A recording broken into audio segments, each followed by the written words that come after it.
Hello, listeners. Welcome to Ithihasa, an Indic history podcast, and you're listening to the season Vijayanagara. In the last episode, and the sixth part of the art and architecture series of the season, we explored the coinage and currency of Vijayanagara. We tried to understand how mundane things like coins were used as tools of royal propaganda and power.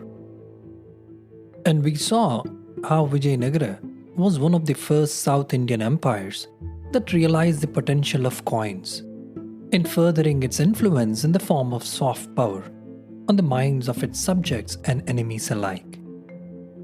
In this episode, we will look in depth at one of the most fascinating women of the 15th and 16th century Vijayanagara.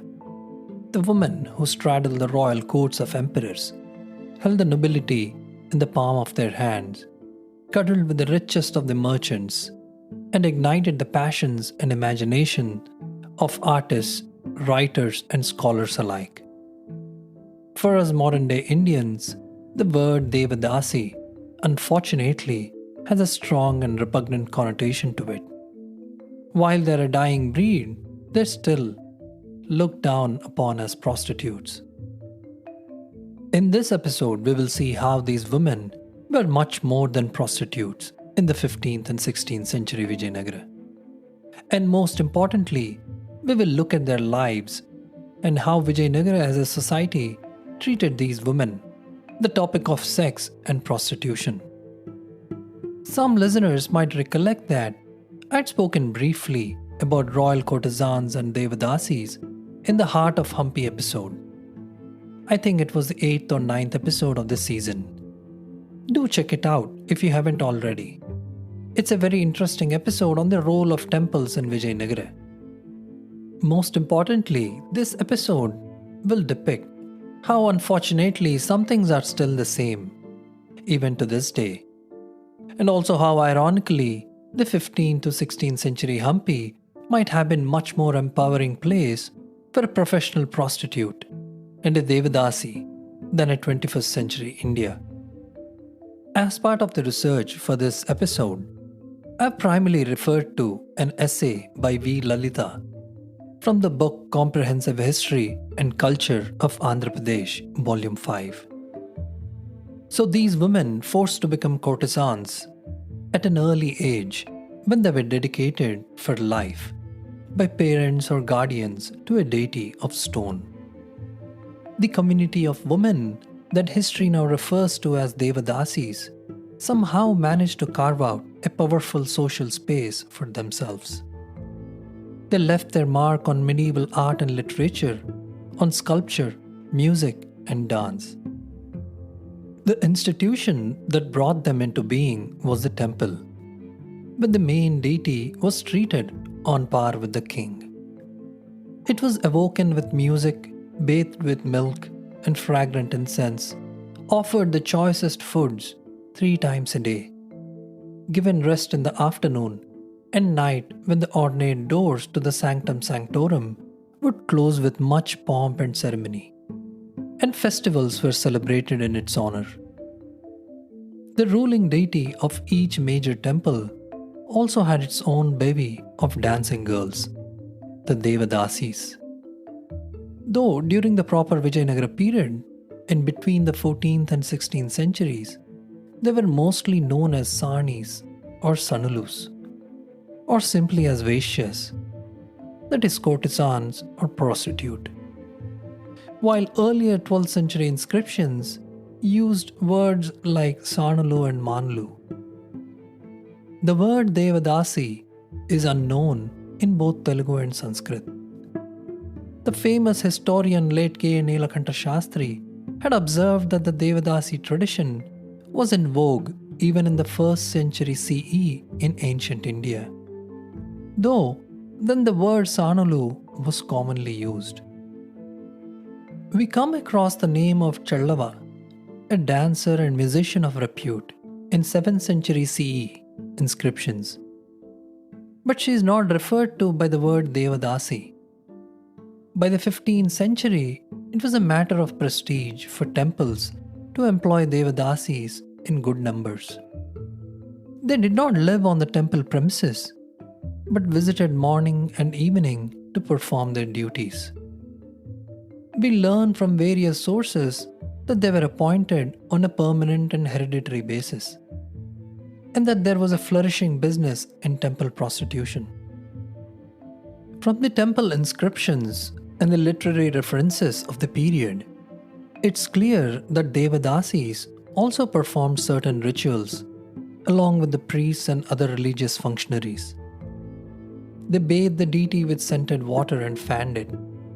They sang and danced behind the chariots when the deities were taken out in procession, and also sang and danced to devotional hymns during the early morning ritual. While medieval inscriptions nowhere refer to any ceremony marking the official dedication of these girls to the temple deity, inscriptions refer to the existence of a guild of sarnis in temples, implying that the dedication of girls to the deity was commonplace enough not to require a separate mention. Devadasis were looked after by the bestowal of grants of land and other gifts for their services rendered. We learn of a Ranganayakiyar Manikyam, a dancing girl and daughter of Sandikka Devi, being given the first turn to perform in a temple and being rewarded with land in 1356 CE during the reign of Harihara I. In 1358 CE, Varadhi, Ranganayakiyar Manikyam's sister, was given some land and some prasadam from the temple. We also learn that Varnabi Akka, an admirer of Harihara I, became a Devadasi at the temple of Pampapati in the now Bellary district of Karnataka, and which is 30 kilometers from Hampi. And we have records of some Vaishyas in 1359 CE performing Nama Sankirtanam and performing Yakshagana, which is the traditional form of theatre art, to the accompaniment of musical instruments like veena, flute, mridangam, and cymbals. And then we have references of some Talirur Brahmins in 1369 CE constructing a new village and giving land donations to meet the expenditure of dancing girls for the temple of Madhusudana Swami. In 1372 CE, we have one Ramanna, son of Nagappa, dedicating a girl called Ketava to the temple of Veerapanchala Vijaypuri and giving land for her welfare. And in 1382 CE, we learn that two Sarnis conducted a ritual ceremony of fanning the deity and drew designs with the rice flour and decorated the deity for the same. The expenditure of this lady was borne by the royal family. At times, the Devadasis led deputations to the king on behalf of the temples they were associated with. A dancer attached to the temple of Agneshwara at Madham met Devaraya II and received a village endowment called Sarvamanya as a gift for the temple in 1433 CE. In return for her services, the Rudra Maheshwara priests of the temple granted her one padakku. Padakku is some sort of a measurement, of unit, a fixed quantity of grain every day, and 2 panam of money per month. Devadasis were economically independent, socially respectable, and politically privileged. In other words, they had nothing in common with family women or housewives. Their profession was as legitimate as any other. They paid taxes to the state, accompanied armies to the battlefield, and obtained the blessings of gods and goddesses. All Devadasis were prostitutes, but not all prostitutes were Devadasis. The word Sule was used in grants made to temples, and that was a reference to a Devadasi. These Sules had permission from the government to ply their trade of flesh if they chose to. The taxes collected from them were called Suladeres. This levy on prostitutes and Devadasis clearly shows that the Vijayanagara state recognized prostitution as a valid profession. One foreign traveler has written that the salaries of soldiers were met with the taxes collected from prostitutes. The huge police force of the capital was also maintained on the proceeds derived from brothels. With this, it is only obvious that during the Vijayanagara period, prostitution flourished and was regarded as one of the city's thriving professions. An inscription dated to 1555 CE was found in Markapuram in now Kurnool district of Telangana, and it refers to a Lanje Sunakam. This was a levy on prostitution collected by the government during temple festivals. Keeping mirrors at home also provided tax income to the state. Since antiquity in ancient India, mirrors have been associated with dancing girls. There is even evidence of this in the Ajanta Ellora caves. According to an inscription of Hariharada II, dated to 1380 AD, there was an exhibition of mirrors in Vijayanagaram, and there was a handsome tax collected on them too. Devadasis as such were quite rich and often played a dominant role as liberal donors to Hindu temples, mostly to seek immortality. An inscription from 1431 CE mentions of Bhogam Melas, which was donations of courtesans during marriages, and it states that part of this money was given to the temple. There is a reference to one Valundi, daughter of Anaimani, providing a monetary gift as an offering to Sri Venkateshwara of Tirumala Tirupati towards the performing of Dhanurmasa Puja in 1486 CE, which is during the reign of Salava Narasimha Devaraya. There is also an inscription dated to 1517 CE during the reign of Sri Krishna Devaraya that states that Tirumalai Amman, daughter of Rajakam Kuppai, made a generous donation of 3000 panams for the daily worship of Sri Venkateshwara. 3000 panams is a huge and a generous amount for a Devadasi to give it to the temple. There are many inscriptions like these that depict the generosity shown by the rich and affluent courtesans and Devadasis in Vijayanagara. For example, we have an inscription from 1545 CE during the reign of Sadasivaraya and Aliya Ramaraya, showing one Nagasani, a temple dancer, constructing a mandapa at Tirupati Tirumala for the main deity Sri Venkateshwara. And another reference to one Venkatamanikyam from 1546 CE, who was a famous temple dancer, and how she was granted a Dandikai, or also known as a palanquin or pallaki, for her use by the trustees of Tirumala temple. It was given as a token of honor for services rendered by her in Tirumala Tirupati. All of these inscriptions indicate the status of Devadasis during Vijayanagara period. Some of them were even given the greatest privilege to accompany the deity in the chariot during Brahmotsavam at Tirumala Tirupati. While the profession of a Devadasi could be termed as a trade in flesh, but the girls of rich families sought the shelter of Devadasis to escape social tyranny and rigidity enforced on these girls. And girls belonging to lower sections of the society were sold to these guilds of Devadasis. These young girls were then given training in music, dance, art, literature, philosophy, and taught the techniques of sexual science based on the Kama Sutra. Members of this profession had free access to the royal zanana too. Almost all Devadasis remained unmarried, were literate and extremely accomplished in music and dance, and a majority of them earned their livelihood through prostitution. It's important to point out the fact that prostitution was in a way sanctified by the temple as a legitimate institution, and hence it was tolerated by contemporary society.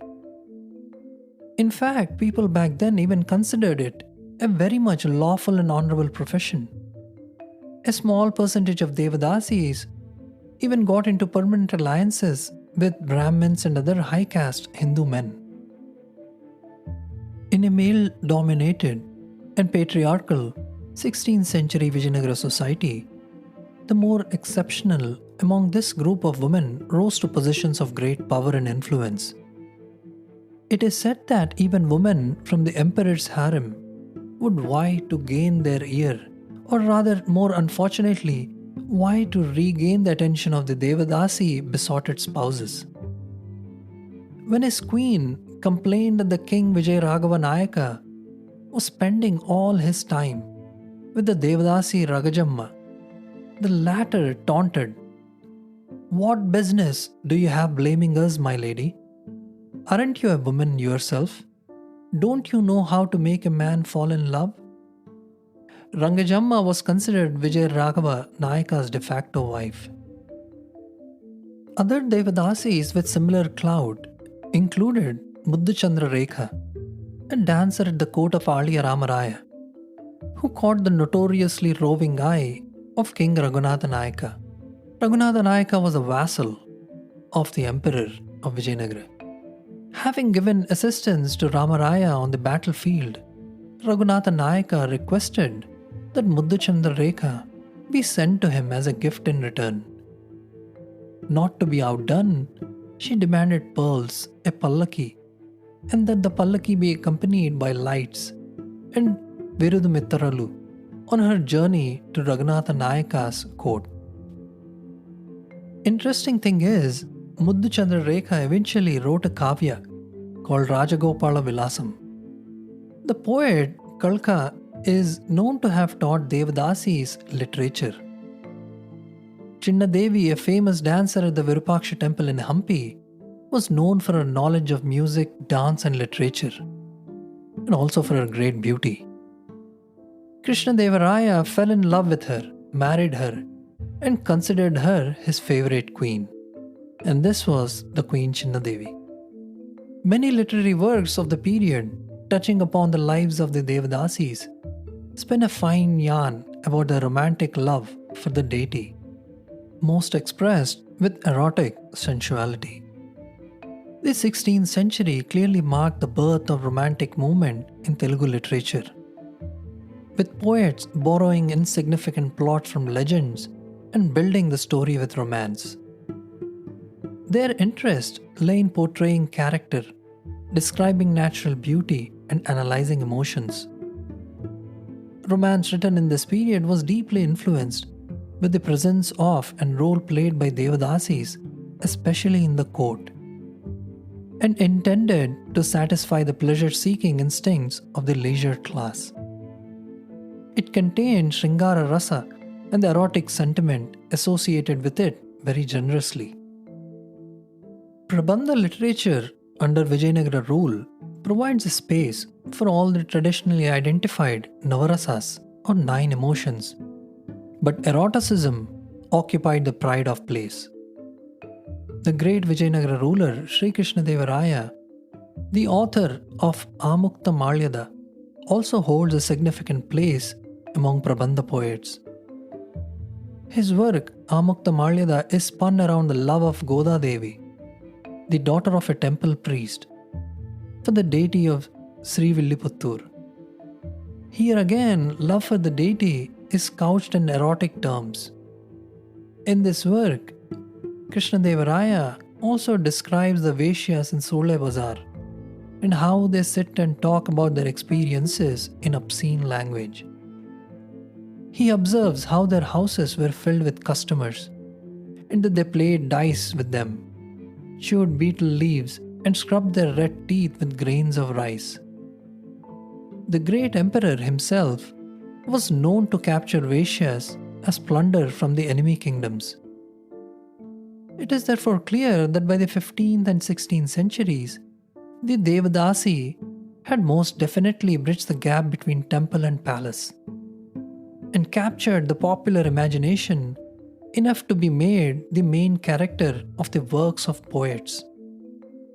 The then contemporary poet Rankara Swami, evidently much impressed by them, describes Devadasis in this way. Quote, they kill onlookers with a glance, plunder them by flashing a smile, and capture the fortress of the heart by the way they move. In her dance, a courtesan turns round and round like a whirlpool in the sea of love. She sways to the right and left like a young serpent or a snake upon a beetle leaf in the morning sun. Unquote. We learn that not just Devadasis, but many other devotees too sang in temples with an emotional and sensual intensity. We have to understand that the erotic imagination was a distinctive feature of many of these devotional literatures. Nevertheless, Sanis or Devadasis were expected by many poets to uphold social morality, as much as daughters and wives nurtured within a family. We see this clearly in Dhurjati's Sri Kalahasti Mahatyam, where he describes two types of Vaishyas: those dedicated to the deity, rendering services with commitment and dedication, and others who gave importance to material and sensual pleasures of life. This poet cites a Vaishya mother, Manikyavalli, dedicated to the deity at Kalahasti, who taught her daughters how to earn money and become rich, as was her custom, habit, and profession. But the daughters, who were also dedicated to the deity, refused to follow the mother's path. Dhurjati approvingly dubs them as ascetics, and he castigates the mother as a Vaishya with loose morals and integrity. The poet Dhurjati also raises a social voice and condemns forced prostitution, lamenting the lost childhood of young girls. He writes poignantly, "When are they going to walk? When are they going to speak? When are they going to study? When are they going to sing? And when are they going to dance?" What's really interesting is the fact that Dhurjati makes a distinction between voluntary and forced prostitution before making a judgment. And like we saw earlier, he seems to be making a case-by-case assessment of the character of a Devadasi instead of generalizing all of them as loose characters and material seekers.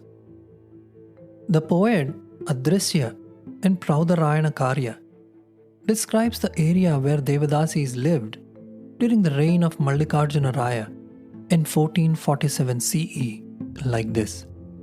Quote, "The palace of decoration, a collection of beauty, the shop of cunning, the house of poison of 10 states of mind, joy for the eyes, the harvest field of Cupid, the home of sins, the garden of love, the wave of the Amor, the appointed place of eagerness, the birthplace of affectation, the street of harlots who look like garlands of Cupid." Unquote. Another poet, Padmarasa, displays an equally strong reaction like this. Quote, "Border of sin, limit of sorrow, town of several kinds of danger, great palace wherein character is lost, with this sort of evil reputation is burdened this street. Home of the work of cutthroats, place of much deceit, house of lies, dwelling place of capture, the bazaar of cleverness, birthplace of disease, all of these the harlot's street contains." Unquote. Another poet describes how the Vaishyas or Devadasis lived in a street called Jara Bazar, where one hears loud voices in different languages. The poet adds that even if sages entered the street, they would end up as willing customers. Tales recounted by travelers of the period and inscriptions paint a picture of mass prostitution for survival.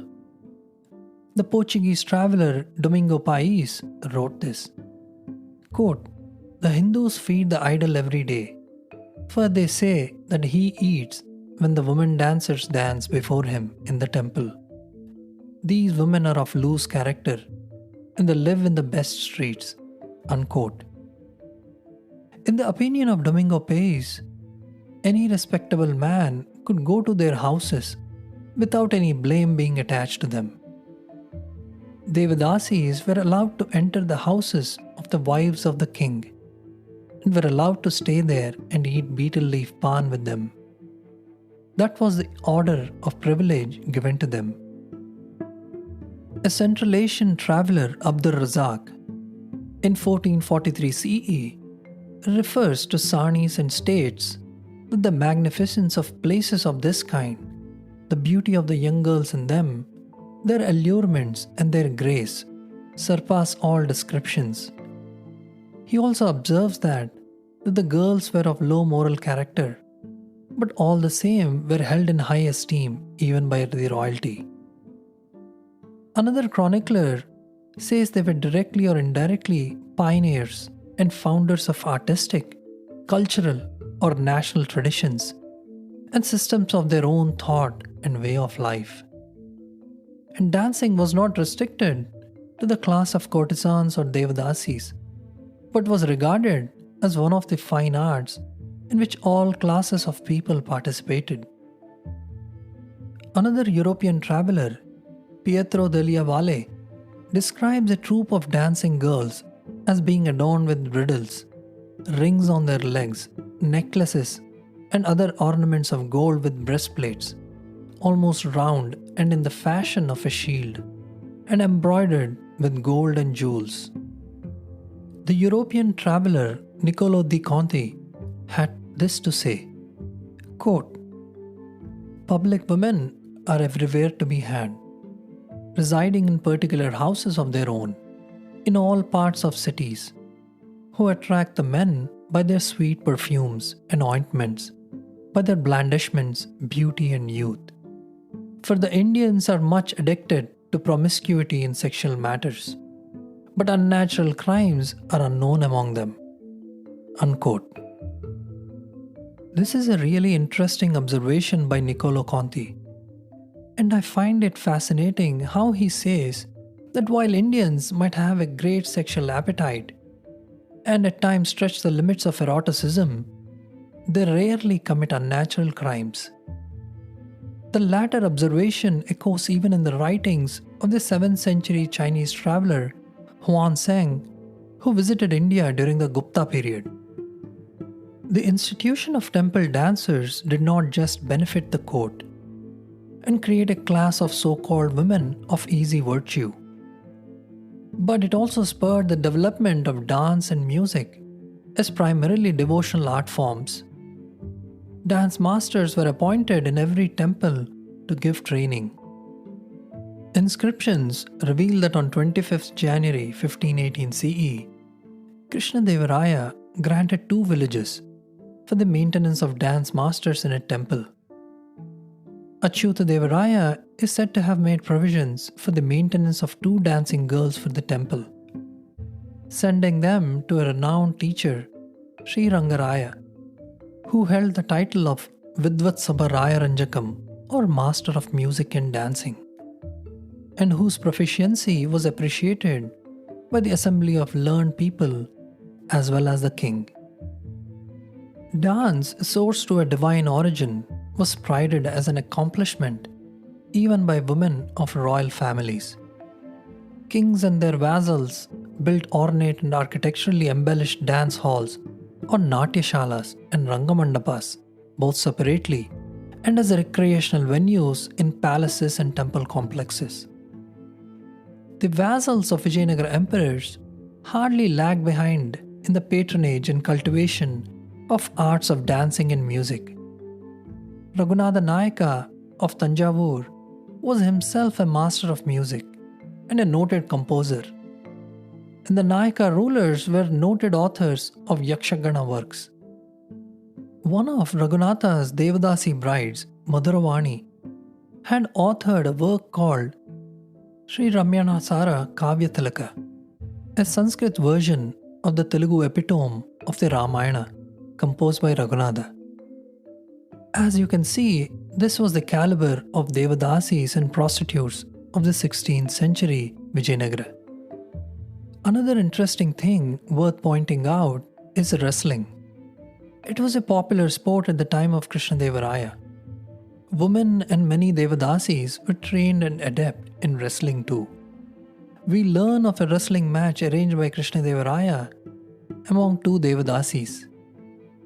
As listeners can see, Devadasis and courtesans of Vijayanagara were no glam dolls sitting in air-conditioned showcases. They were true beauties with both the brains and the bronze.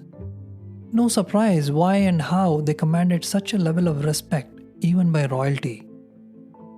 These women became an inspiration for sculptors and painters too. Statues of dancing women in different postures adore the walls of the Hazararama temple at Hampi.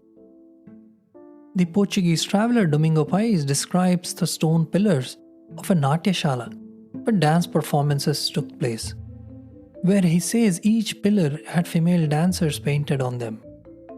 The Natyashala's walls also had paintings of dancers in varying expressive postures. During this period, the fine arts reached their peak. Temples became storehouses for the arts and centers for the development and promotion of dance and music. The Devadasi system, while no doubt enriching art and culture, also reflected a sad and at times an exploitative aspect of the society. The social sanction given by the temple to this institution led Devadasis to become not only rich and powerful, but also led them to become prey to all manner of men who were able to claim a social right over their services. In short, after a point, the system became extremely corrupt and debased. It is truly an achievement of many of these women that they managed to stand system on its head and carve out an independent social space for themselves, where they could, to an extent, control their destinies in a male-dominated society. Also, it's worth mentioning that the 15th and 16th century Vijayanagara, and to an extent ancient and medieval India's attitudes towards prostitution was indeed remarkable.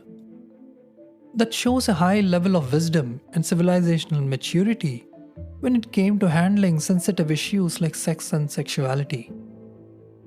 From the accounts of travelers and contemporary literature, one can clearly make out that Vijayanagara society was a sexually liberated place, where sexuality and eroticism was considered as a valid part of one's life and celebrated to an extent.